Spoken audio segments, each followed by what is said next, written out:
Hello and welcome to the Farming Week, the podcast brought to you by Agriland and AXA, keeping you up to date with all the latest in Irish agriculture. I'm Charles O'Donnell and I'm joined by Aisling O'Brien and Agriland dairy specialist Hugh Harney. Well, we'll jump straight into the news of the week and start with the changes announced to the Economic Breeding Index. The Irish Cattle Breeding Federation and Teagasc have updated the dairy and beef valuations in the EBI, which is expected to result in significant changes to a herd's EBI figure. Hugh, before we get into the nitty-gritty of what's been announced, can you tell us what the rationale is behind these changes? So yeah, Charles, there has been a major update or change to the EBI. I suppose the major changes to the EBI can be largely attributed to the updating of the base cow population and the revision of the economic values to best reflect recent and future projections of market prices. So look, the ICBFs always say that the aim of these changes is to accelerate genetic gain, support better health and management decisions, and enhance the profitability and sustainability of the national dairy herd. So look, I suppose it's just important to note, even though a farmer's EBI figure may look a bit miserable at the minute, the overall ranking of animals within their herd will almost be unchanged, because all animals their value will be decreased in the same vein. So I suppose we'll go on to the base cow first. So I suppose the previous base cow was related to cows born in 2005, first calved and milk recorded in the 2007 to 2009 period. So the new base will use cows born in 2015, first calved and milk recorded in the 2017-2019 period, which is far more reflective of the genetics in the national herd. So we're moving on another 10 years. The change in the base cow population will result in each animal's EBI reducing by €97, and this is actually a reflection of the amount of genetic progress achieved over the past 10 years, now that the base has been updated to a more recent cow cohort. Another reason why they're changing the EBI is because, as we know, and farmers know this best, that input costs have skyrocketed in the last couple of years. So I suppose these updates account for rising input costs such as increased feed and fertiliser prices, higher output prices, and future market projections. So look, if we look at costs, and we look at feed has went from €250 a tonne to €370 a tonne in that period. Fertiliser has went from €420 a tonne to €550 a tonne. And energy has went from 0.15 cent to 25 cent a kilowatt hour. So look, the updated economic values also account for labour costs along with higher output prices, and as I said, with future market projections in there as well. In the updated milk price is forecast at 40 cent a litre, including VAT, with a protein to fat ratio of 1.7 to 1. The heifer growth cost has been moved to the maintenance sub-index, which was previously accounted for in the beef sub-index. So this will, change the economic values within the EBI as well. So Hugh, what exactly is being changed here, and how is it likely to impact farmers on the ground? Yeah, so Charles, as I said, the updated base will result in each animal's EBI reducing by €97. And look, all cows' EBI will reduce, but this does not necessarily mean that each cow's genetic merit has deteriorated. So look, when we look into that €97, what is that made up of? So look, there is a €45 decrease in the milk sub-index, and this change is in the milk yield PTA, predicted transmittability, which milk yield will decrease by 74 kg, fat will decrease by 7 kg, protein will decrease by 5.6 kg, fat will reduce by 0.07% and protein by 0.05%. Then we go on to the fertility sub-index, and that will also drop by €52, as the calving interval PTA has increased by 2.66 days and the survival has decreased by 1.33%. So look, as I said, this keeps up with evaluations up to date today with today's cow, but doesn't change the ranking of bulls or cows, as even though the PTA figures for all animals shift up or down, they all shift by the same amount, and that's really important to note. I suppose the heifer rearing cost has been moved to the maintenance sub-index, and that would have previously been in the beef sub-index. So now the maintenance sub-index has increased from 4% to 8%. The original maintenance sub-index would include 100% of the cost to maintain a cow, whereas the new sub-index will be 63% cost to maintain the cow and 37% to grow a heifer, or the heifer rearing costs. This would have previously been in the beef sub-index. The inclusion of heifer rearing costs in the maintenance sub-index, amalgamated with the inflation of costs from feed to fertiliser, has increased the weighting of maintenance in the EBI, which is essentially rewarding lighter cows that can still produce good levels of milk. And I suppose probably important to note as well that like the economic value applied to the cost of maintaining each additional kg of cow live weight has increased by 43%.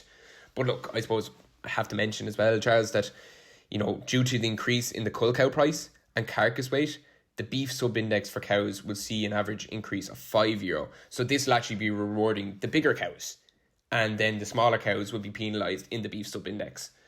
People will see a drastic change in their maintenance sub-index, but it's probably nothing to be worried about. As farmers know, you're going to stay breeding the cow that you want to breed. So nothing's changed. It's just there is a slight inflation of that figure. So I suppose, look, move on to health and management evaluations, Charles. And I suppose for lameness and mastitis, records from multiple lactations are now used, so cows with repeated cases are better reflected in the evaluation. When it comes to temperament, the scale has been simplified from 5 points to 3 points, making it just quicker and easier to score a cow. Locomotion score, the linear locomotion scoring, is now used to help predict overall health. This will just give a clearer picture of mobility issues. And the ICBF believe that there's better data checks and calculations. There's been improvement in the way information is cleaned and analysed. The average farm will see a reduction of €83, with the average going from €194 to €111. So I suppose even if we look into the ICBF active bull list, Charles, the current EBI of the 100 bulls will go from 325 to 243, which is a decrease of €82, with 79 of those bulls still remaining in the top 100 active bull list. The majority of these bulls will have a negative milk kg PTA, and over 60% of the herds will be negative from milk kg, according to the ICBF. And I suppose this might cause a bit of a stir, because I know farmers like to see, and even we've seen it this year in the breeding season, a lot of farmers want to use positive milk bulls.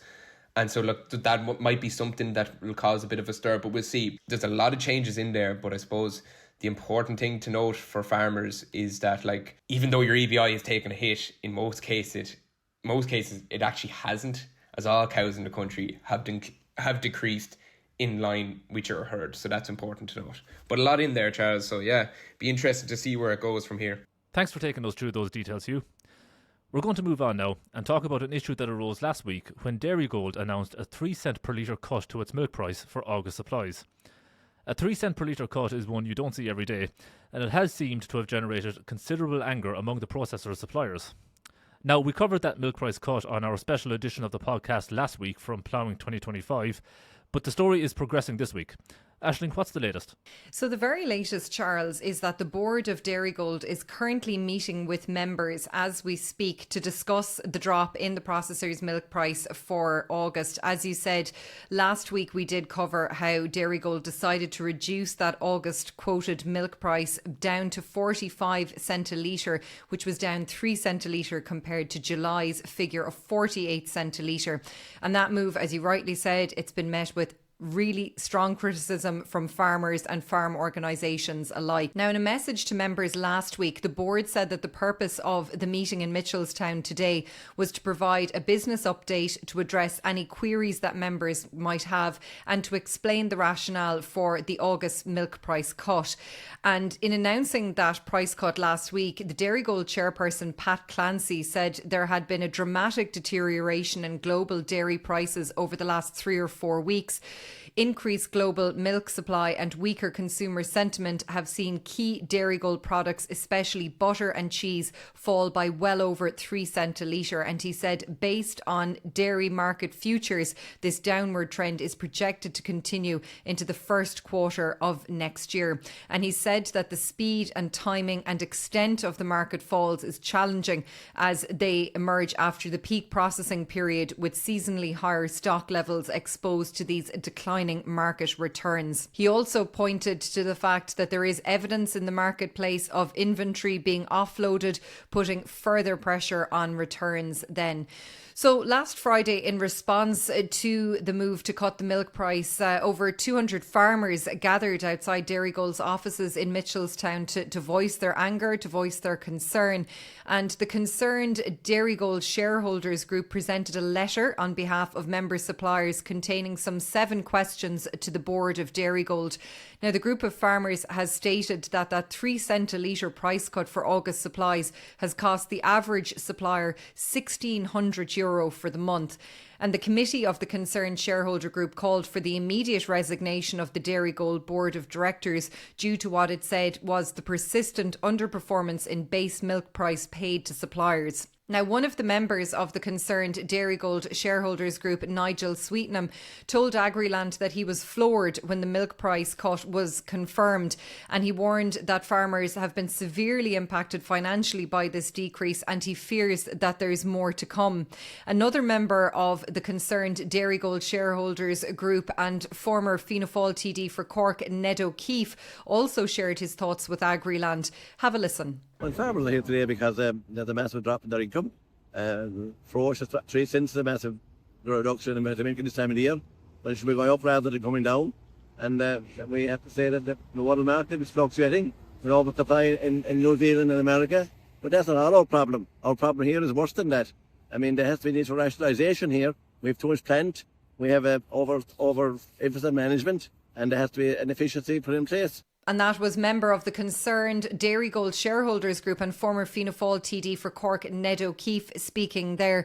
And we will be bringing you the outcome of that meeting that's taking place in Mitchelstown at the moment on Agriland. So stay tuned for any developments from that.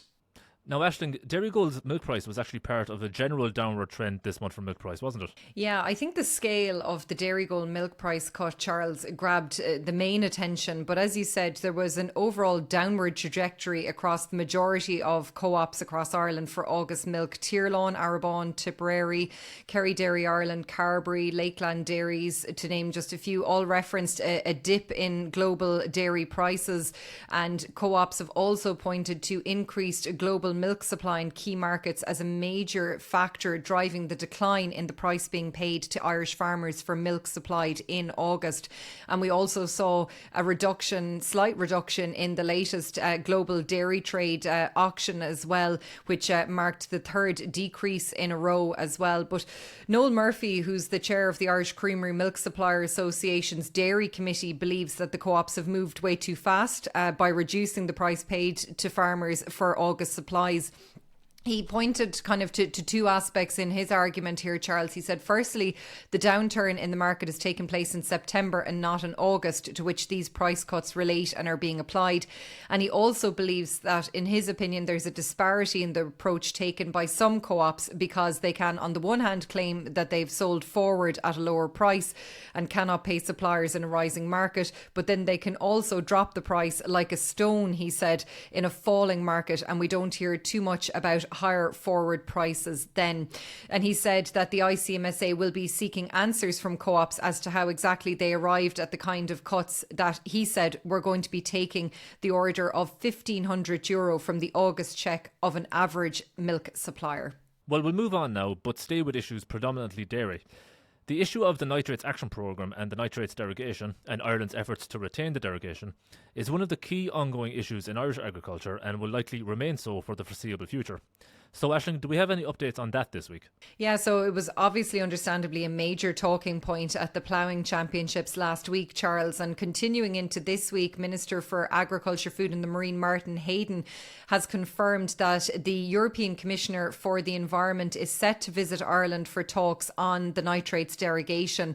He met with Commissioner Jessica Roswell in Brussels on Tuesday to discuss our request for a continuation of the derogation beyond the end of this year. The Minister said he emphasised the importance of the derogation to the Commissioner, and he also extended that formal invitation to come here. And the purpose of this visit, Minister Hayden said, would be for this commissioner to view firsthand the collaborative work being done by the agri-food sector on improving water quality. And the meeting follows on from senior Commission environment officials coming to Ireland last week, and that visit included a visit to a derogation farm in County Meath as well.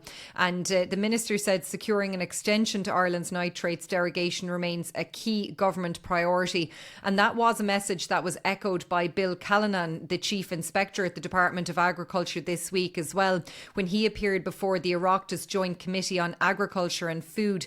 So as we know, Charles, Ireland is seeking permission to continue applying in excess of 170 kilograms of livestock manure nitrogen per hectare from 2026 onwards as part of the derogation. Currently, the derogation is limited to 220 kg in most parts of the country and 250 in a considerably smaller part of the country. Now, the Department of Agriculture has emphasised to the Commission that the derogation facilitates and is justified by our unique grass-based outdoor livestock production system. Now, as we know, and we spoke about it last week here on the podcast, the Environmental Protection Agency recently reported that average nitrogen concentrations across 20 representative sites in rivers increased by 16% in the first half of the year compared to the same period in 2024. And that, of course, has caused concern. And Bill Callanan said that trends in water quality have to be looked at over a period of time. He said, we did have a situation of improving trends until 2015 or 2016. Then he said there was a negative trend in terms of water quality. But certainly then over the last couple of years, that has reverted to an improving trend overall. But he did say that they remained disappointed in terms of the initial data coming from the EPA for 2025. Now, Bill Callanan did give a kind of a timeline in terms of what's going on at the moment. He said, as it stands, as part of the process required in securing a derogation, Ireland has now actually made 3 presentations to the EU Nitrates Committee in Brussels, the most recent of which took place last Friday. And he told the Oireachtas Committee that if the EU Commission is satisfied with Ireland's proposals, which of course will include that Ireland must demonstrate compliance with the Habitats Directive when granting farmers a nitrates derogation, a vote on the retention of the derogation for Ireland beyond this year will then be put to member states. That vote could possibly take place in December, but it could also be pushed back to March, which would have happened previously. And Bill Callanan also gave the Oireachtas Committee an update on the wider Nitrates Action Programme. Have a listen. We are now at the stage where Minister Hayden and Minister Brown are reflecting and finalising on the proposed measures that Minister Brown will bring forward for public consultation in the coming weeks under the Nitrates Action Programme, alongside the draft Natura Impact Statement and the draft Strategic Environmental Assessment that must accompany it.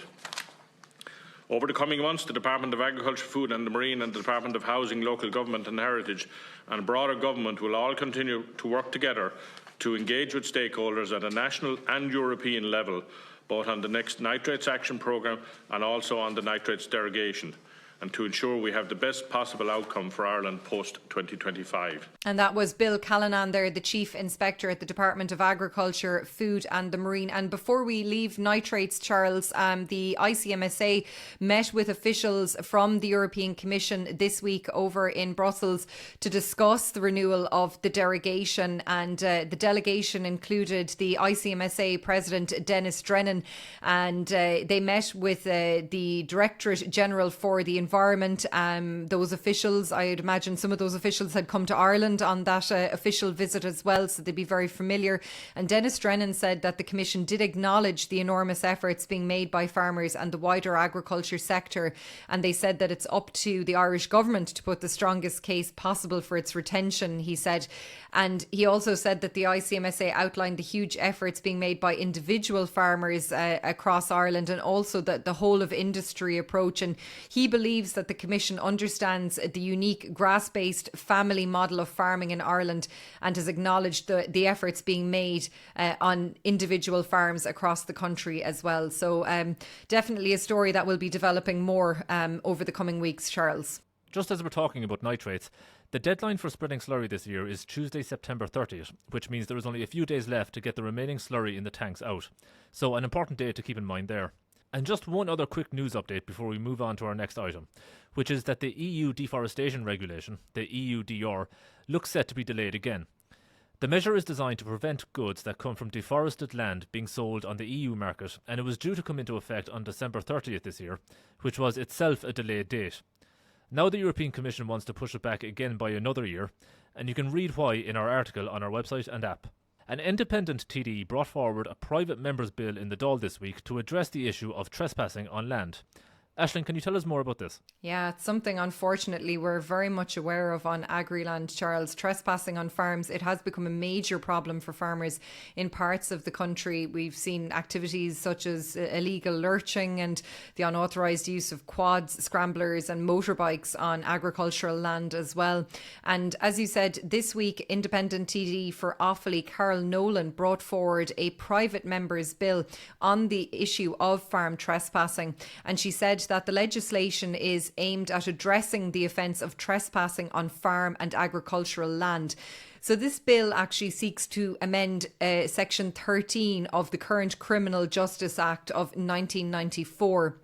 So the current wording of that section says it shall be an offence for a person without reasonable excuse to trespass on any building or the curtilage thereof in such a manner as causes or is likely to cause fear in another person. So in legal terminology, a curtilage is any land immediately surrounding a house or other building which forms an enclosure around the house, but it doesn't actually refer to land beyond that, such as farmland. So this bill would amend the 1994 Act. So the section would actually say it shall be an offence for a person without reasonable excuse to trespass on any building or other land thereof in such a manner as causes or is likely to cause fear in another person. So Deputy Nolan said that if this bill is accepted, she believes it will introduce a greater level of legal clarity for farmers and landowners, and it would also significantly expand the scope of the physical area that would be captured within the laws of trespass. And she believes that this bill is simply seeking to broaden the scope of the existing legislation to capture not just land on which farm buildings and the curtilage of buildings are situated, but all of the farm and agricultural land. So Charles, the bill was not opposed by the government at first stage on Wednesday, meaning that it'll now move on. So we'll keep a very close eye on it because it is a real talking point. We saw last week at the National Ploughing Championships the launch of the Rural Safety Plan for the next 2 years, and the issue of trespass is covered in that. And as part of the launch at the ploughing, the Deputy President of the Irish Farmers Association, Alice Doyle, appealed to farmers not to confront aggressive trespassers on their land. And she said that trespassing is a huge issue which is increasing for rural people and in particular farmers. And she said a lot of people are being intimidated. She said we've seen videos on social media where people have put up how seriously they have been intimidated. There's been property damage done as a result of trespassers coming onto private property. She said there's been animals affected. In lamb ewes and in calf cows have been chased by dogs that have been brought onto land by people trespassing. And she said it is becoming a very serious issue. So I think this is a very useful piece of legislation, and we'll see how it progresses, Charles. Now, Aisling, this isn't the only time that the issue of trespassing on land came up among TDs this week. A Clare TD said something too that's very interesting, and I suppose if what he's saying is the case, distressing as well. Can you tell us about that? Yes, Charles. So this warning came from Fianna Fáil TD Cathal Crowe, who is a farmer himself, and he's taken to social media telling farmers in Clare to be on the lookout for other farmers who he is alleging are trying to bring down the value of land by encouraging other people to put horses and ponies into fields and then placing locks on the gates. So he said that it's been brought to his attention that a small number of farmers are trying to frustrate land sales and drive down prices by encouraging people to take over neighbouring fields. And he claimed that this is being done to force the farmers who own the land to sell up or to drive down the price of land that's for sale by making it a less desirable purchase. And he said this alleged practice is the very opposite of that concept of the mehel, And essentially, he believes it's farmers turning on each other and making life really difficult for each other. And he said he's been told on many occasions in recent weeks of instances where farmers invite people to come in and graze on the land of another farm in the locality. They tell them to come, put your horses and ponies in there and put a lock on the gate, he said. And he described the practice as reprehensible. And he said, as a farm community, that we've faced many challenges over the years. And he did point to the centuries of occupation of our lands as well. And he said that farmers went to prison over the years, standing up for each other and fighting for the rights to have land and to own it without condition. So he's called on farmers to stand up for each other in the spirit of Mehel, and he's appealed to anybody who's aware of this alleged practice to report it to the guards, because he said he's a politician and, you know, it's useful for him to hear these things, but he has no power to investigate or enforce legislation in this area. So he has encouraged people to go to the guards, and he did say that it's known about in County Clare, but he believes the practice isn't unique to his county and is going on elsewhere. So yeah, a very interesting story coming out of Clare this week. Moving on now to the issue of bird flu or avian influenza. And a number of cases have been confirmed in County Cork, Aisling. What are the details? Yes, so on Tuesday, Charles, Cork City Council confirmed that a number of cases of bird flu had been identified at the Loch Bird Sanctuary. It's a rather lovely part of the city that I know well. And the council said that bird flu is currently circulating in wild birds there, and it has been detected following tests on a number of birds which were found dead at the loch.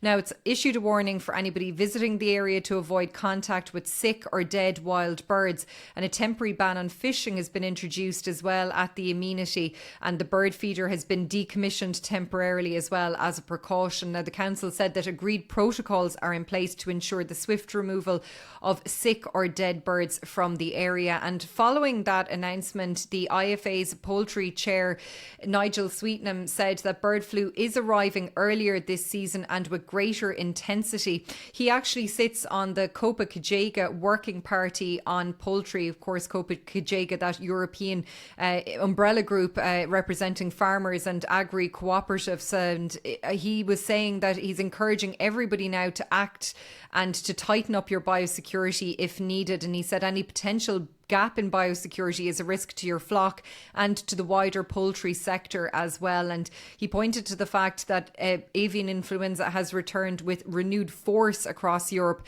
and it's prompted the EU Commission to prolong emergency measures against the disease until September of next year. So as Nigel Sweetnam said, Charles, any small biosecurity improvements can be made now, and they can potentially prevent a catastrophic outbreak later of bird flu. And it's definitely something we're always vigilant about in this country. And regardless of what size flock you have, it's definitely worth having a look at what arrangements you have in place to prevent any bird flu infecting your birds. Finally this week, next month we'll see the return of the hugely popular All-Ireland Hedge Laying Championships.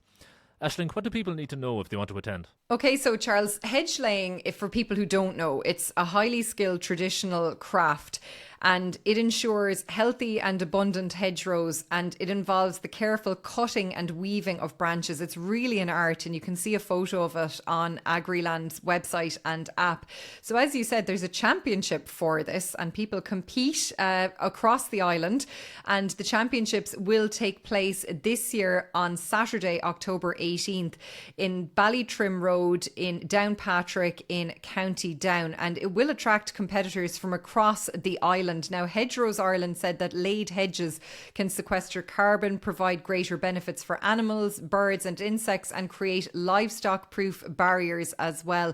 Now, the championships traditionally take place on a working farm, and this year it is no different. The championships are going to be hosted by the Cunninghams, who have farmed for generations at the Ballytrim site, and up to 15 hedge-laying competitors across a number of categories are going to be battling it out.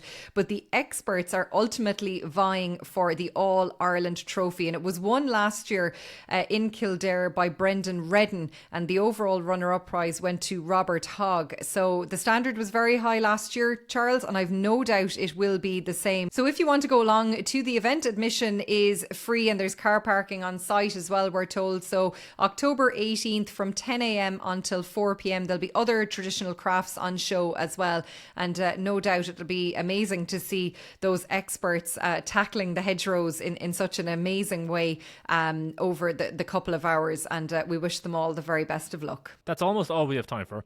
Before we go, we just want to let you know that the latest instalment of Agriland's Farm Safe, Farm Well series is now available on our website and app, and features farmer David Callan, who recounts being attacked by a bull in 2018. We at Agriland also want to take this moment to extend our sympathies to the family and friends of Ned Harty, the founder of Dairymaster, who passed away last week. But that does bring us to the end of this week's podcast. Please don't forget to rate, review and follow The Farming Week on Spotify, Apple Podcasts or wherever you get your podcasts. We'd love if you could spare some time to give us 5 stars and share The Farming Week with anyone you think might be interested. From Aisling, Hugh and myself, take care.